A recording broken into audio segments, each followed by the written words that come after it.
Alhamdulillah, semoga semua sehat ya. Berjumpa lagi dengan Bu Rifa. Hari ini kita akan membahas materi tema 4D, subtema 3. Sebelum kita masuk ke materi, kita berdoa dulu yuk.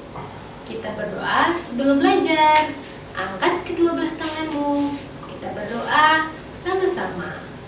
Bismillahirrahmanirrahim. Rabbi zidni ilma warzuqni fahma. Amin. Oke, sekarang kita simak materi pada hari ini ya. Kalian simak baik-baik. Anak-anak, kita masuk ke subtema 3, pekerjaan orang tuaku. Hari ini kita akan belajar menuliskan unsur cerita menggunakan peta konsep. Yang kedua, kegiatan ekonomi dan berbagai pekerjaan. Ketiga, kenampakan hutan Kalimantan. Yang keempat, hubungan simbol dan makna Pancasila, sila ketiga. Dan yang terakhir, pemanfaatan barang bekas sebagai usaha pelestarian sumber daya alam. Pertama, kita akan mempelajari menuliskan unsur cerita menggunakan peta konsep. Bacalah dongeng yang berjudul Burung Bangau dan Seekor Ketam yang ada pada bukumu. Baca dengan seksama ya. Selanjutnya, kalian buat peta konsepnya. Pertama, kalian tulis judul pada bagian tengah. Setelah itu, kalian tulis tokoh yang ada pada teks, yaitu bangau, katak, ketam, dan ikan. Selanjutnya, sifat tokoh. Bangau memiliki sifat yang tamak.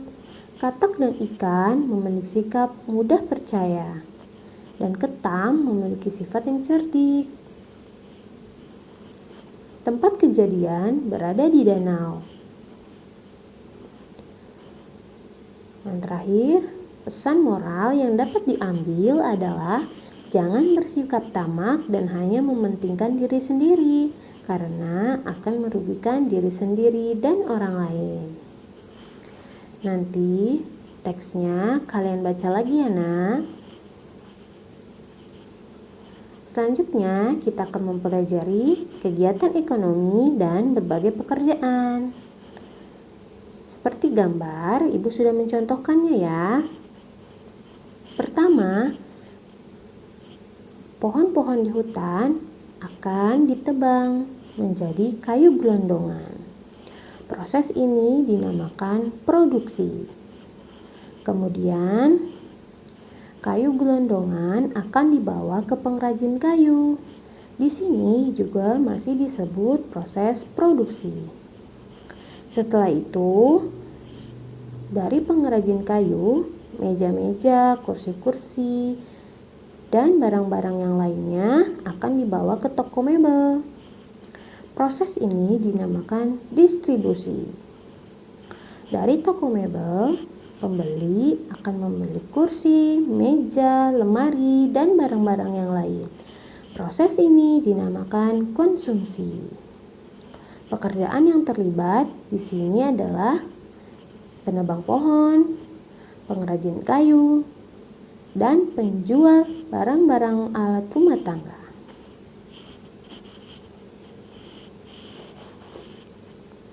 Selanjutnya, kita akan mempelajari kenampakan hutan di Kalimantan.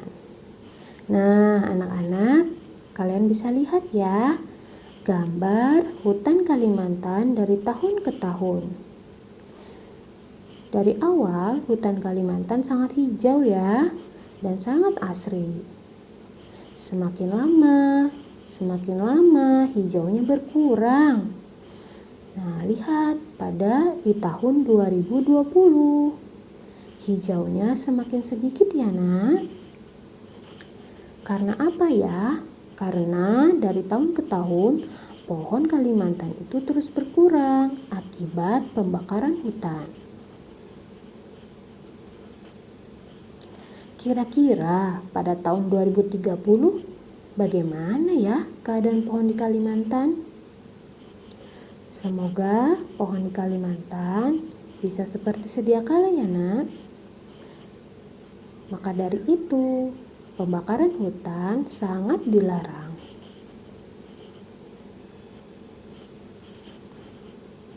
Selanjutnya, hubungan simbol dan makna Pancasila sila ketiga.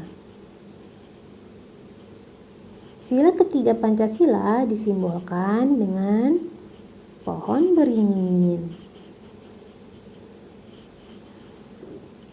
Makna pohon beringin adalah perlindungan dan pengayoman.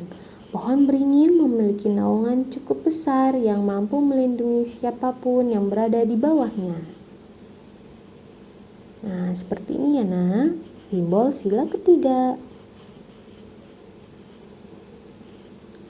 Makna dari sila ketiga Pancasila yang berbunyi Persatuan Indonesia yaitu 1.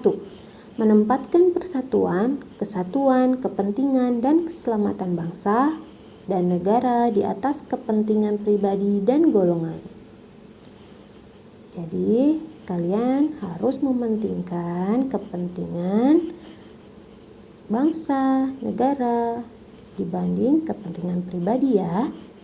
Yang kedua, memiliki rasa cinta tanah air dan bangsa serta rela berkorban untuk kepentingan bangsa dan negara.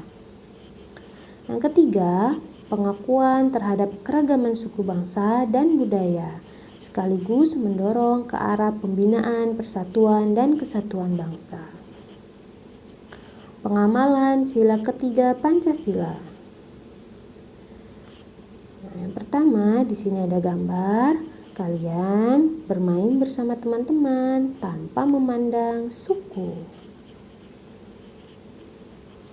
Yang kedua, semua warga bergotong royong membersihkan lingkungan. Yang ketiga, semua anak bekerja sama memeriahkan acara 17 Agustus. Nah, kira-kira apa lagi ya pengamalan sila ketiga Pancasila?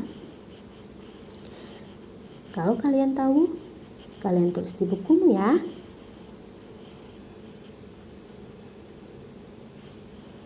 Selanjutnya, pemanfaatan barang bekas sebagai usaha pelestarian sumber daya alam. 1. Reuse adalah kegiatan mengurangi pemakaian suatu barang atau mengurangi produksi sampah. Yang kedua, reuse adalah kegiatan menggunakan kembali benda yang masih layak pakai. Ketiga, recycle adalah kegiatan mengolah sampah kembali. Dan yang terakhir, replace adalah kegiatan memakai barang alternatif yang sifatnya ramah lingkungan. Nah, bagaimana anak? Sudah paham? Jika ada yang mau ditanyakan, bisa tanyakan gurumu ya. Bagaimana anak-anak? Sudah paham materinya? Alhamdulillah, semoga bisa dipahami ya. Oke, cukup sekian pembelajaran pada hari ini. Kita tutup dengan membaca hamdalah. Alhamdulillah